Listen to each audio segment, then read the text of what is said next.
Welcome back to the channel. Imagine a quiet suburban neighborhood outside Chicago in the late 1970s. Ordinary houses, ordinary streets, neighbors who recognize one another. And one house that, from the outside, looks no different from any other. Inside lives John Wayne Gacy, a contractor who has built a respectable public identity. He runs a business, knows people in local politics, participates in community life, and sometimes appears in a clown costume under the name Pogo. Nothing about that public image prepares anyone for what investigators will eventually discover beneath his home. For years, the property remains part of an ordinary neighborhood. People pass it every day. Workers enter and leave. Visitors come and go. Gacy speaks with neighbors and continues his business. But hidden on that property is evidence of a murder series that will eventually result in 33 murder convictions. The case will begin with a single disappearance. It will end with police uncovering one of the most notorious crime scenes in American history. And the most important question will not simply be who John Wayne Gacy was. It will be how he managed to convince so many people that there was nothing unusual about him. If you are new to the channel, subscribe now. We cover real criminal cases focusing on the investigation, the evidence, and the details that finally reveal what happened. And if you are already subscribed, thank you for being here. Now let's go back to the beginning. The investigators also had to resist a natural temptation to let the scale of the discovery overwhelm the process of proving individual crimes. A large crime scene can create a powerful impression, but a courtroom still requires specific evidence. Detectives, therefore, had to document discoveries carefully and preserve the connection between physical findings and individual missing person cases. That work was essential because every conviction had to stand on its own. The investigation became a long exercise in sorting, comparing, and confirming information, rather than simply counting discoveries. John Wayne Gacy was born in Chicago on March 17, 1942. His childhood was difficult. His father struggled with alcoholism and was reportedly abusive. But nothing in the public record suggests that people around the young Gacy could simply look at him and see the criminal he would eventually become. As a young man, Gacy moved to Iowa. He married and developed a career in the restaurant business. He eventually became involved in managing Kentucky Fried Chicken restaurants owned by his father-in-law. For a time, his life appeared conventional. Then, in 1968, Gacy was convicted in Iowa of a sexual offense and received a 10-year prison sentence. He did not serve the entire sentence. After his release, he returned to Chicago. That return is one of the most important turning points in the story. Gacy did not retreat from society. He rebuilt his life publicly. He established himself in the construction business. He founded PDM Contractors and became known as a hard-working businessman. The new identity was useful. It gave him legitimate reasons to meet people. It gave him employees. It gave him contacts. It gave him a public reputation that was increasingly difficult to reconcile with his criminal past. And Gacy worked hard to strengthen that reputation. He became active in politics and community events.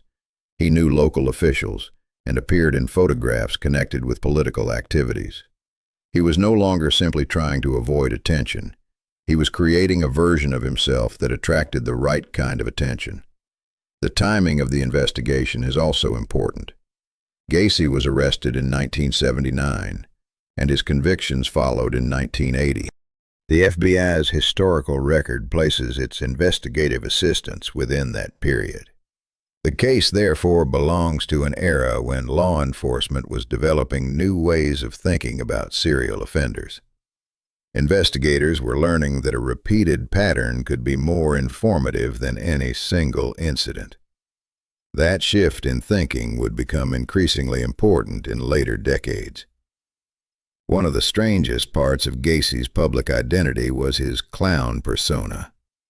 He sometimes dressed as a clown and performed at community events. The character was known as Pogo. The image was almost the opposite of what investigators would eventually discover. A clown was supposed to entertain people, make them laugh, and create a sense of safety. Gacy understood the value of appearing approachable.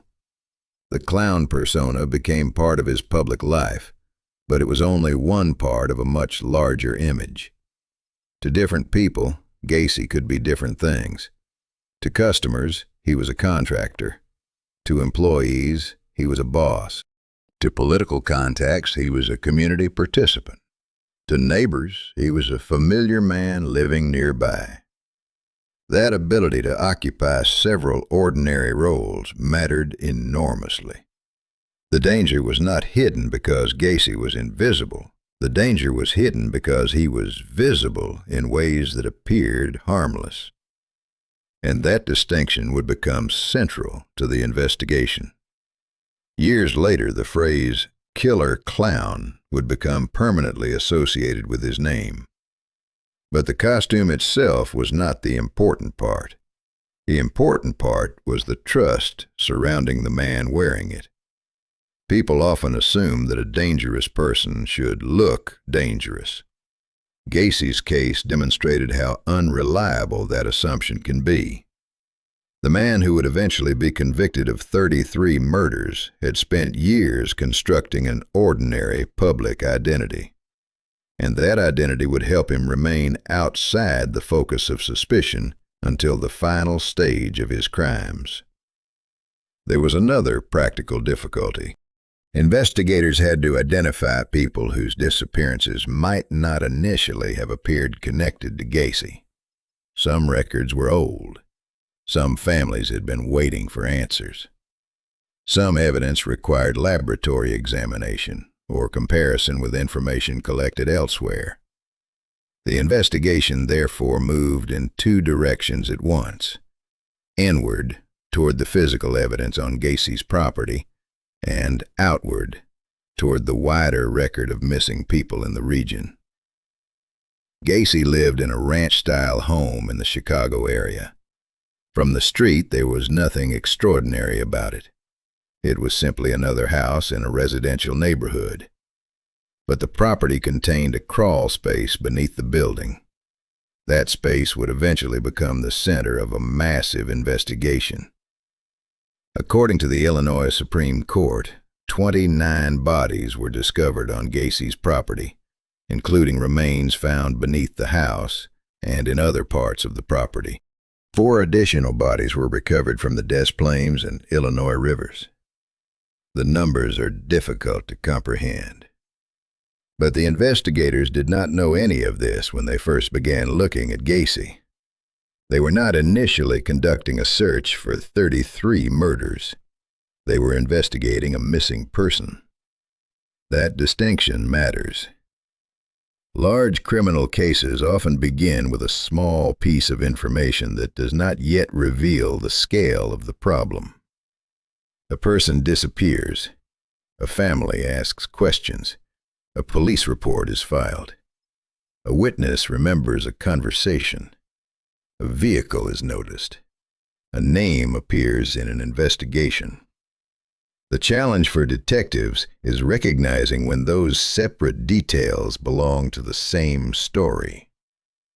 In Gacy's case, the connection would begin with the disappearance of Robert Piest, and that disappearance would eventually lead investigators into the house itself. The public reaction also created pressure. Once the scale of the discovery became known, Gacy's name became nationally recognizable. But publicity could not replace police work. Detectives still had to verify identities, document evidence, interview witnesses, and prepare material that could withstand courtroom challenges.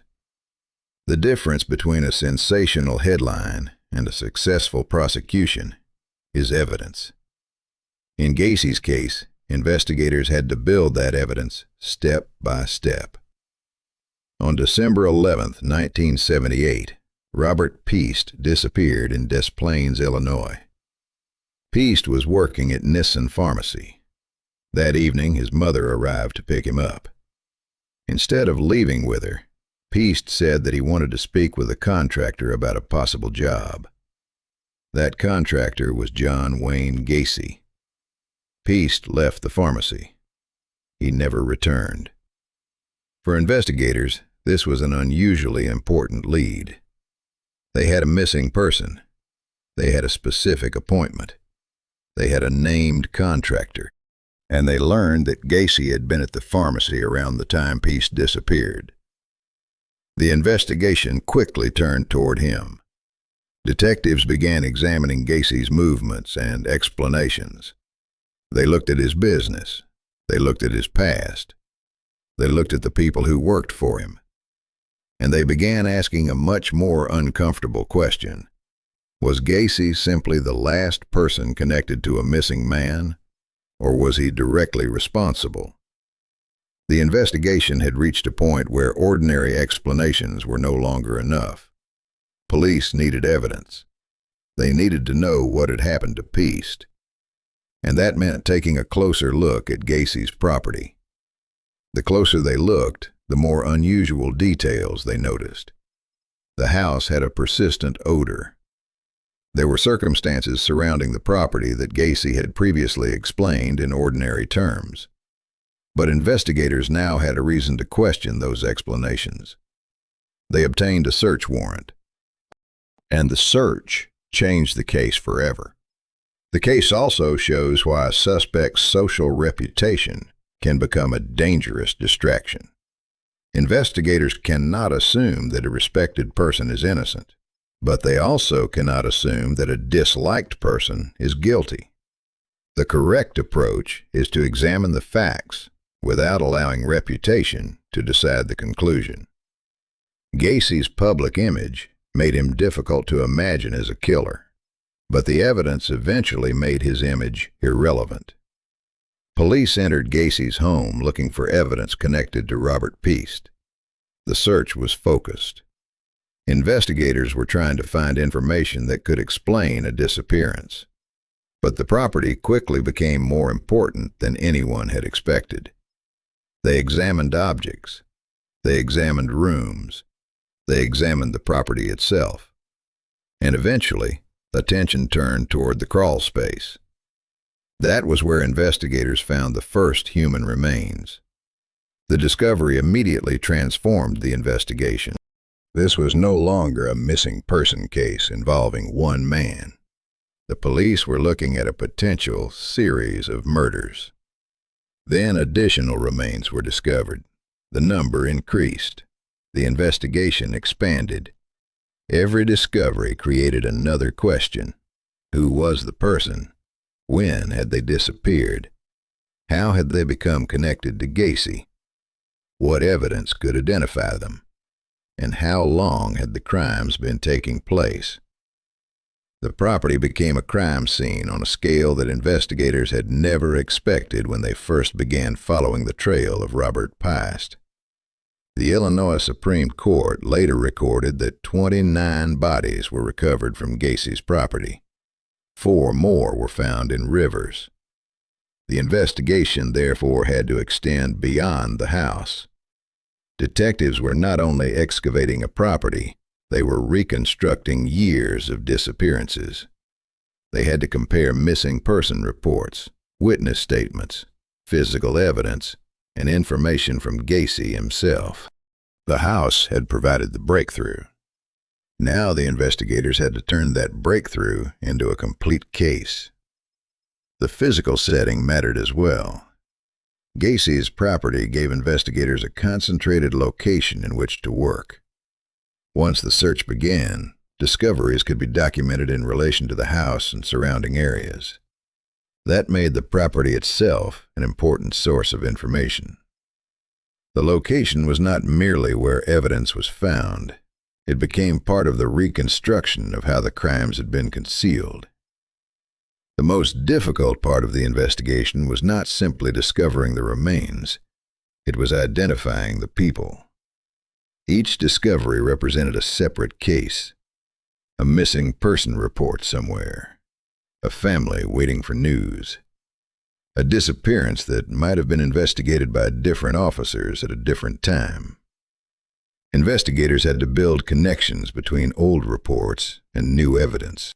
This was long before the modern digital systems that allow police agencies to compare information almost instantly. The investigation required records, interviews, laboratory work, and careful comparison. Gacy's construction business also became important. His employees and associates provided information about his activities and the property. Investigators looked at the people who had worked for him. They examined the movements of those who had been around the house. They searched for anything that could connect missing people to Gacy. The process was slow, but the evidence was accumulating. And Gacy was no longer simply a respected contractor. He was the central suspect in a growing murder investigation. His earlier conviction also became relevant. The fact that he had already served time for a sexual offense gave investigators important context when evaluating the new evidence. But context was not enough. Prosecutors would eventually need to prove individual murders beyond a reasonable doubt. That meant the investigation could not stop at the discovery of the bodies. Every piece of evidence had to be examined. Every identity had to be established as carefully as possible. Every connection had to survive scrutiny in court. And Gacy's defense would eventually attack exactly that question: whether the evidence proved the crimes and whether Gacy understood what he was doing. The legal process also forced the prosecution to separate fact from speculation.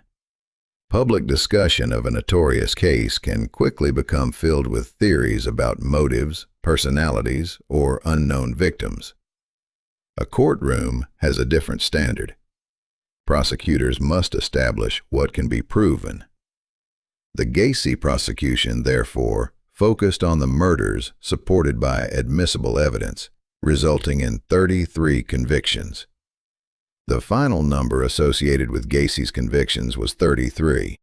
The Illinois Supreme Court confirmed 33 murder convictions. 12 of those convictions resulted in death sentences.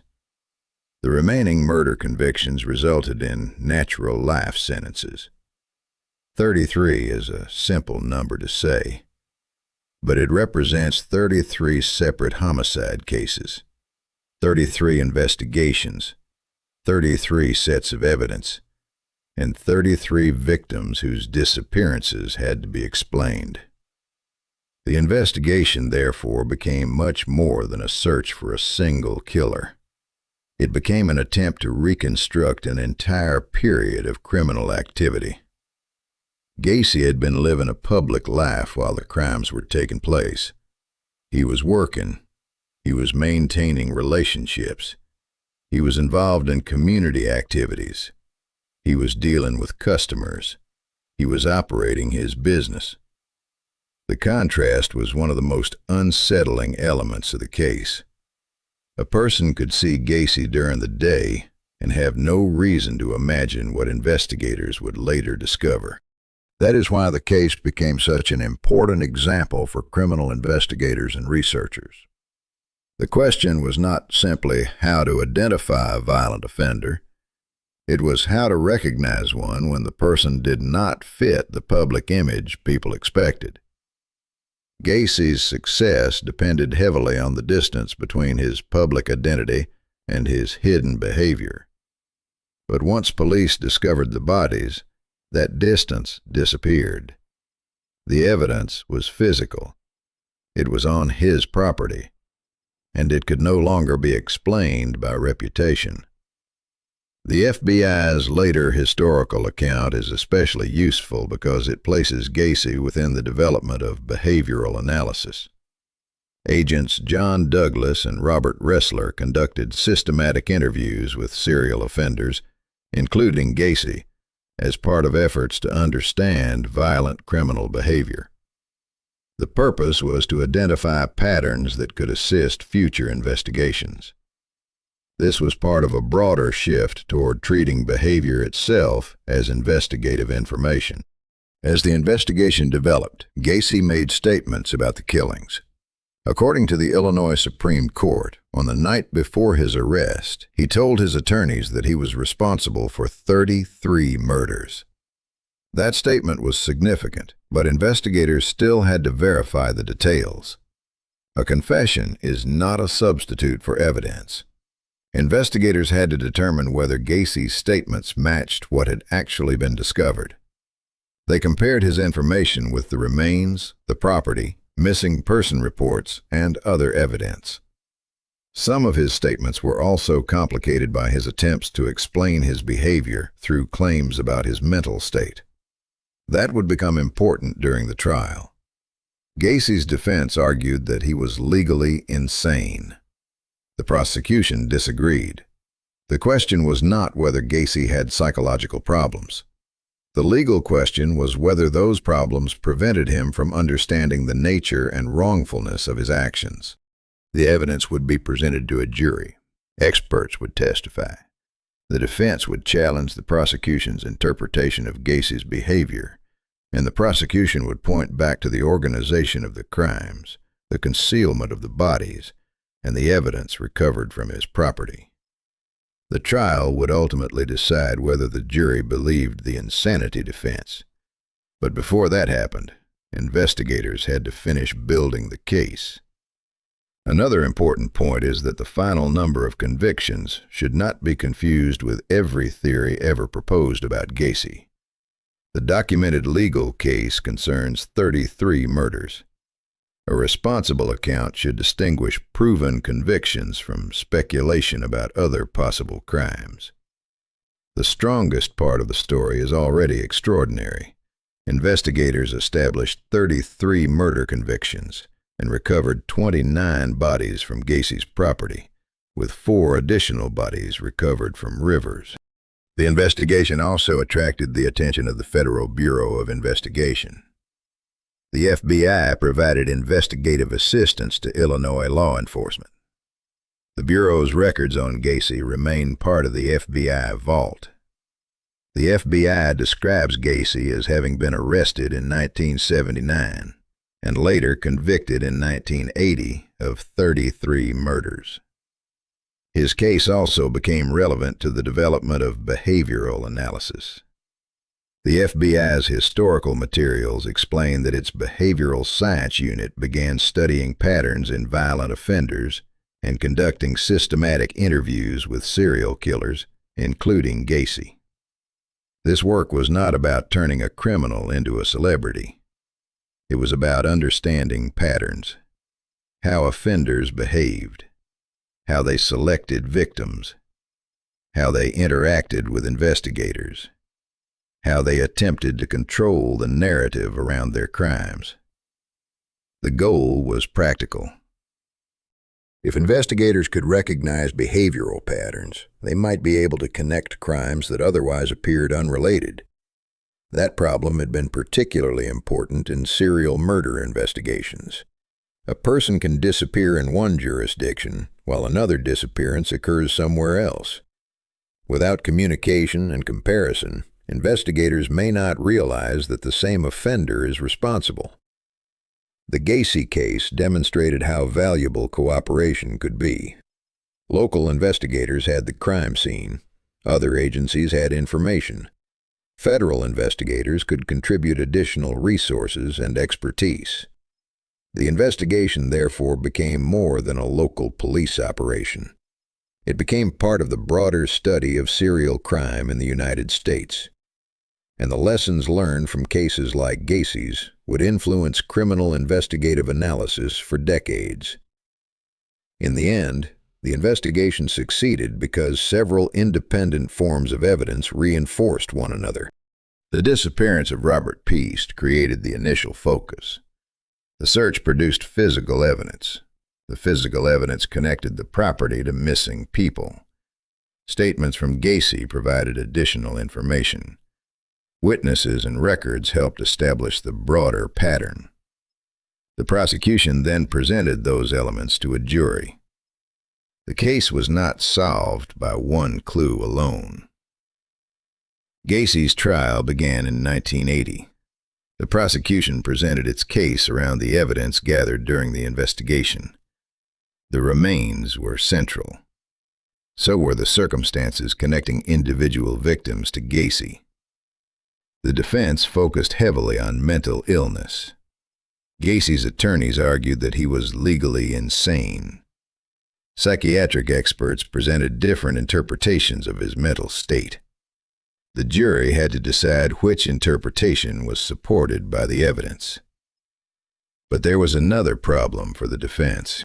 The prosecution could point to the organized nature of the crimes and the efforts made to conceal evidence. The bodies had not simply appeared beneath the house. They had been hidden. Evidence had been moved. The property had been used as a place of concealment.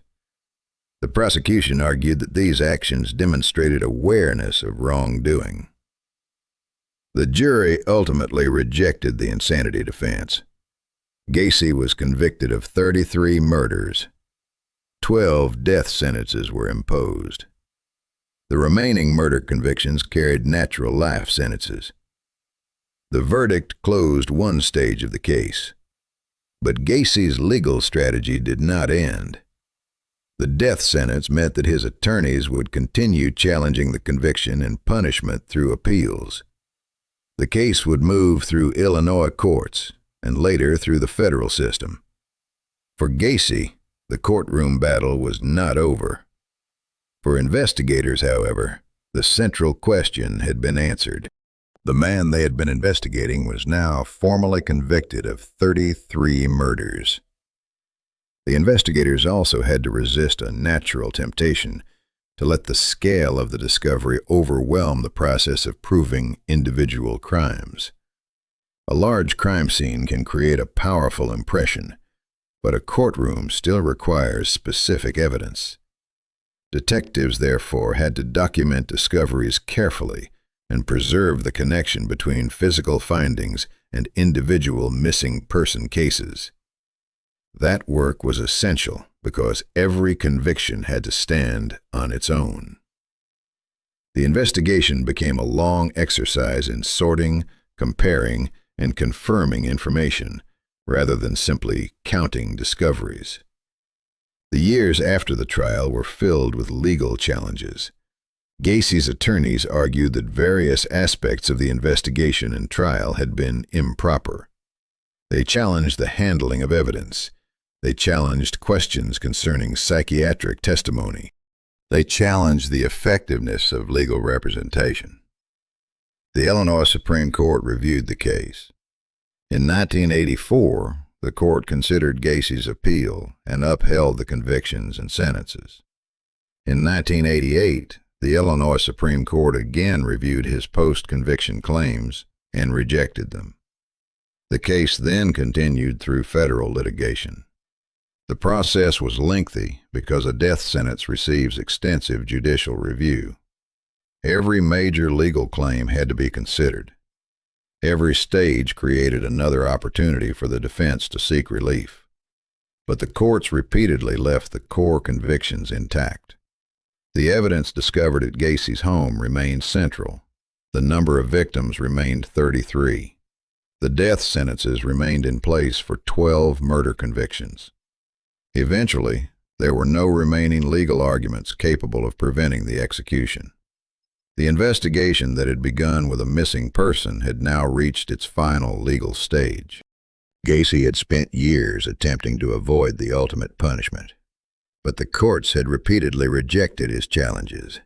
By the early 1990s, the end was approaching, and the man who had once controlled the image presented to his neighbors could no longer control the outcome of his case. The timing of the investigation is also important. Gacy was arrested in 1979, and his convictions followed in 1980. The FBI's historical record places its investigative assistance within that period. The case, therefore, belongs to an era when law enforcement was developing new ways of thinking about serial offenders. Investigators were learning that a repeated pattern could be more informative than any single incident. That shift in thinking would become increasingly important in later decades. On May 10, 1994, John Wayne Gacy was executed by lethal injection at the Stateville Correctional Center in Illinois. He was 52 years old. The execution marked the legal end of his case, but it did not end the questions surrounding the investigation. How had the crimes continued for years? Why had earlier warnings not stopped him? How had his public reputation remained intact? Why did the investigation finally break open when it did? The answer to the last question is particularly important. It was not one dramatic clue that solved the case. It was a chain. Robert Peace disappeared. Investigators discovered his connection to Gacy. Police began examining Gacy more closely. They obtained a search warrant. They searched his home. They found remains. Those remains led to additional questions. Additional evidence led to additional identities, and eventually, the investigation established a series of 33 murders. That is how the case collapsed. Not because Gacy suddenly abandoned his public image, but because investigators finally had enough evidence to see through it. The house that had helped conceal the crimes became the center of the prosecution. The reputation that had protected Gacy could not protect him from physical evidence, and the name John Wayne Gacy became permanently associated with the case. There was another practical difficulty. Investigators had to identify people whose disappearances might not initially have appeared connected to Gacy. Some records were old. Some families had been waiting for answers. Some evidence required laboratory examination or comparison with information collected elsewhere. The investigation therefore moved in two directions at once: inward toward the physical evidence on Gacy's property, and outward toward the wider record of missing people in the region. There is a powerful irony at the center of this story. Gacy's home helped him hide the evidence, but it also gave investigators the evidence they needed. The crawl space was private. The property was under his control. That made it useful for concealment. But once police received a warrant and searched the house, the same privacy worked against him. The evidence was concentrated in one location. Investigators could document it, excavate it, analyze it, and compare it with missing person records. The property became a map of the investigation. Every discovery created a new lead. Every lead created another search. And the larger the investigation became, the harder it was for Gacy to maintain his original story. A single missing person had brought police to his door. The house then revealed the scale of what had been hidden. This is why the Gacy case remains so important to students of criminal investigation. It demonstrates that concealment is never the same as disappearance. Evidence can remain hidden for years, but hidden evidence is still evidence. And once investigators find the right place, years of unanswered questions can suddenly begin to make sense. The house had not been silent. It had simply not been understood. The final breakthrough came when investigators stopped accepting ordinary explanations for unusual circumstances and began testing them against the evidence. The public reaction also created pressure. Once the scale of the discovery became known, Gacy's name became nationally recognizable. But publicity could not replace police work. Detectives still had to verify identities, document evidence, interview witnesses, and prepare material that could withstand courtroom challenges. The difference between a sensational headline and a successful prosecution is evidence. In Gacy's case, investigators had to build that evidence step by step. Gacy's public identity remains one of the most studied parts of the case. He was not a complete recluse. He was not a mysterious stranger who appeared only at night. He had a business. He had employees. He participated in politics. He attended community activities. He knew people. He talked to neighbors. He could be sociable. He could be persuasive. And he sometimes appeared as Pogo the Clown. The public image mattered because it influenced how people interpreted warning signs. If a suspicious detail came from a person already considered dangerous, people might react immediately. But when the same detail came from someone viewed as respectable, it could be dismissed. That is a basic human tendency. We use previous impressions to interpret new information. Gacy benefited from that tendency. His reputation created a presumption of normality. But investigators eventually stopped asking whether Gacy seemed like the kind of person who could commit murder. They started asking a much better question. What does the evidence say? That change in perspective was decisive. Evidence does not care about social status. It does not care whether a suspect is popular. It does not care whether someone is a businessman, a political activist, or a clown. It asks a different question. Can the facts be connected? In Gacy's case, they could, and once enough facts were connected, the public image became irrelevant. The case also shows why a suspect's social reputation can become a dangerous distraction. Investigators cannot assume that a respected person is innocent, but they also cannot assume that a disliked person is guilty.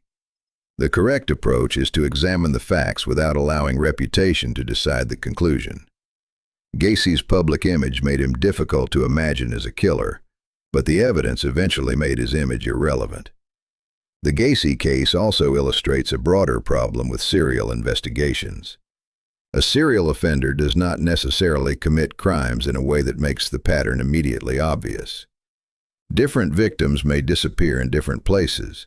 Different investigators may handle the cases. Different witnesses may remember different details. And the evidence from one case may remain isolated from another. Modern law enforcement has more sophisticated databases and communication systems than investigators had during the 1970s.